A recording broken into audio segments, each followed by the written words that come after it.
Salut à tous, comme d'habitude le pouce bleu et le partage aident énormément la chaîne à gagner en visibilité. Et si vous voulez soutenir, ça se passe sur Utip, gratuitement en regardant des pubs ou en devenant Fire Tipper si vous pouvez vous le permettre. Aujourd'hui on va parler de Ghost of Tsushima.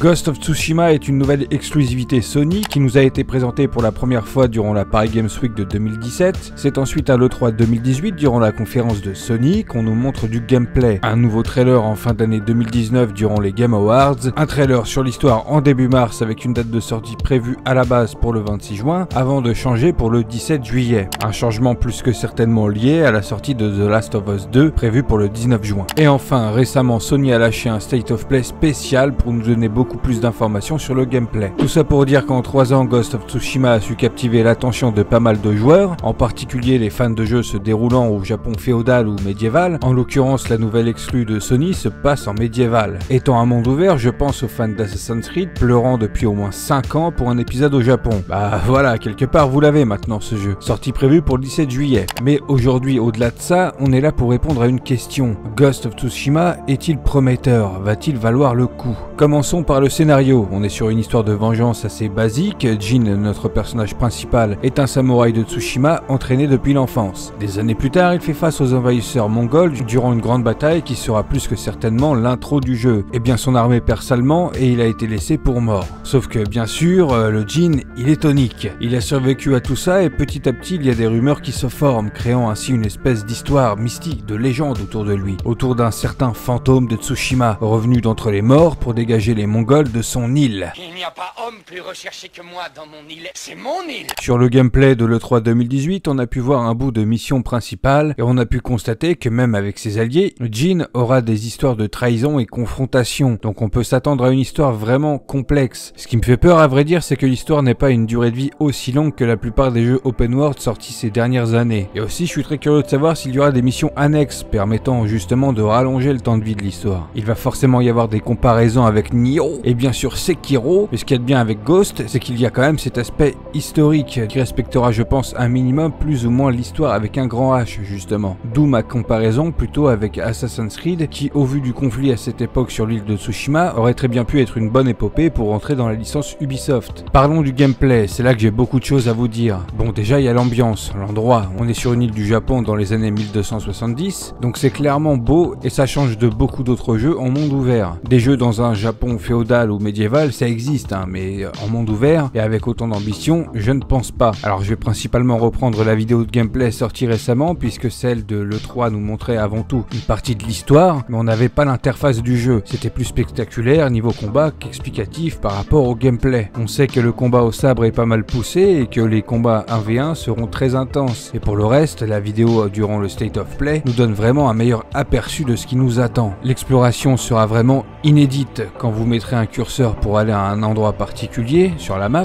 c'est le vent qui vous guidera, pas de minimap ou de GPS avec une ligne pour vous guider. Le vent nous donnera la direction. Je sais pas vous, mais perso je trouve que c'est une excellente idée et ça ajoute clairement une immersion que beaucoup de jeux en monde ouvert n'ont pas. Bien sûr que dans certains il est possible de retirer toute interface pour avoir un rendu plus immersif, mais on peut très vite se perdre. Là, Ghost of Tsushima, on a l'immersion et quand même un coup de pouce venant du vent qui n'entache pas dans cette dernière. Durant son petit chemin, on peut voir que Jin ramasse du bambou tout en restant sur le cheval, un peu comme dans Odyssée avec le bois. Une fois arrivé à un village, on nous parle de features vraiment intéressantes et encore une fois inédites ou très peu connues. En effet, pour découvrir un maximum d'endroits et d'activités autres que les missions classiques du jeu, il faudra être très attentif à son environnement, que ce soit des fumées au loin pour nous avertir qu'une personne a besoin d'aide, un petit oiseau qui te guide vers des lieux intéressants ou secrets comme des petites maisons ayant des objets lootables particuliers, ou bien encore les renards qui guident Jin vers les sanctuaires cachés sur l'île, ces endroits qui servent par la suite de voyages rapides. L'île de Tsushima et sa nature, son vent et ses animaux nous guideront à travers toute l'île pour découvrir tous ses secrets. Et ça, je trouve que c'est magnifique et très immersif, c'est sûrement l'aspect du jeu qui m'attire le plus. On passe ensuite à deux aspects du gameplay en combat avec Jin. Nate Fox de Sucker Punch nous montre sur le même camp d'ennemis deux styles de combat. Le premier, Jin le samouraï, est une approche classique du jeu, le premier style dispo je pense. Un style où Jin est plus frontale, affronte ses ennemis directement. On voit qu'au début du camp, Jin défie carrément en duel un des gardes et enchaîne sur les alliés de ce dernier. Nate précise que les Mongols sont partout et sont très nombreux et suggère donc à nous les joueurs de bien doser nos décisions de combat en précisant que chaque coup doit être décisif et surtout concluant. Peut-être qu'un système de fatigue est intégré. Un truc que j'aime bien, c'est que Jin peut dévier les flèches avec son sabre. Enchaînement avec l'autre approche, l'autre style, celui du fantôme de Tsushima, qui du coup fait très penser à un assassin. On a plein de gadgets à disposition pour jouer avec la peur de nos ennemis et les surprendre. L'idée étant de se faufiler tel un ninja, tel un fantôme, en minimisant les confrontations directes. Encore une fois, un aspect infiltration qui devrait plaire énormément aux joueurs d'Assassin's Creed, qui voulaient un épisode au Japon. Si durant cette démonstration, je me suis dit bon, ok, classique, on a plusieurs façons de se battre, le clean des camps d'ennemis, bon, rien de bien nouveau. Comme dans d'autres jeux open world, le joueur est libre de choisir son style de combat. Sauf qu'à comparaison de ces autres jeux, dans Ghost of Tsushima, notre style de combat est adapté par rapport à nos vêtements, à nos armures. Porter des armures différentes nous donne des mécaniques différentes. On en vient donc à la personnalisation de Jin. Changer l'apparence de ces derniers ne change pas juste son look, mais également son gameplay. En plus de ça, on aura à disposition des objets appelés Omamori, des amulettes permettant à Jin d'améliorer et apprendre des compétences. À force d'avancer dans l'histoire, d'avancer dans la reconquête de l'île, ces amulettes permettront de tirer Jin vers un gameplay plus proche du samouraï ou bien plus proche du fantôme de Tsushima. Ce sera à nous de décider vers laquelle de ces facettes du personnage nous préférons aller. Certaines fleurs à ramasser permettront de changer la couleur des fringues et armures de Jin. Encore une fois, un aspect RP très sympa puisqu'il ne suffit pas de choisir ses couleurs dans le menu, comme bon nous semble, mais bien d'aller chercher les fleurs nécessaires pour les couleurs que l'on désire. Le mode photo, et là clairement avec l'aspect exploration, c'est un des gros arguments du jeu qui pour moi me feront dépenser mes euros. Ce mode photo est sûrement l'un des plus évolués et plus intéressants que j'ai pu voir. En plus d'avoir les options plutôt basiques qu'ont eu les autres open world ces dernières années, celui de Ghost of Tsushima nous permet d'ajouter plusieurs objets flottant autour du personnage, plusieurs types de feuilles, de lucioles, ainsi que le vent, contrôler son sens mais également sa vitesse. En plus du simple mode photo, il est également possible de faire des vidéos, en y incluant également des musiques du jeu. Franchement, ceux qui ont suivi mes lives sur Horizon, Origins,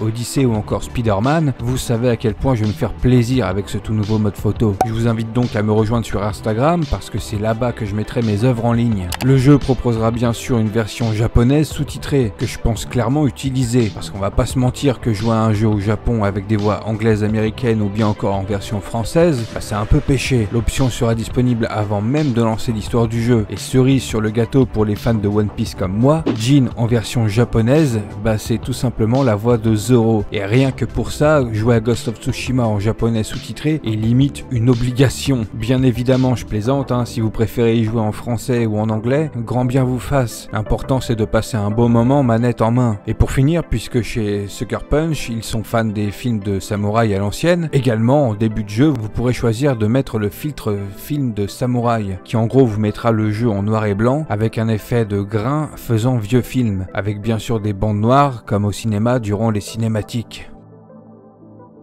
Bon, avec toutes ces infos sur l'histoire, sur le gameplay, est-ce que je pense personnellement que Ghost of Tsushima est un jeu prometteur? Eh bien, comme tu peux t'en douter, oui. Le jeu est pour moi très prometteur, mais je l'attends au tournant dans le sens où j'ai pas mal de doutes sur la durée de vie du jeu, et en particulier dans sa diversité au niveau des missions annexes et des endroits à explorer. J'espère que le jeu ne sera pas aussi répétitif qu'il n'y paraît. Le fait de ne pas trop avoir révélé tous les aspects du gameplay du jeu, c'est à la fois un bien comme un mal. Donc oui, prometteur, mais attention aux mauvaises surprises, en espérant être un maximum surpris, justement. On a encore le temps avant juillet, mais si vous voulez venir me voir en direct, rejoignez-moi sur Twitch, le lien est en description. J'espère que cette petite vidéo vous aura pourquoi pas donné envie de succomber à l'appel de l'île de Tsushima. Abonnez-vous à la chaîne si ce n'est pas déjà fait, cochez sur la cloche YouTube pour ne pas rater les prochaines vidéos. Si à raison vous ne faites pas confiance en cette cloche, le mieux est de me suivre sur Twitter, j'y suis très actif. J'ai également repris un petit rythme sur Instagram, qui sera reboosté encore plus avec Ghost of Tsushima et son mode photo incroyable. Je vous rappelle également qu'un serveur Discord est à votre disposition. Sur ce, je vous dis à bientôt pour une prochaine vidéo.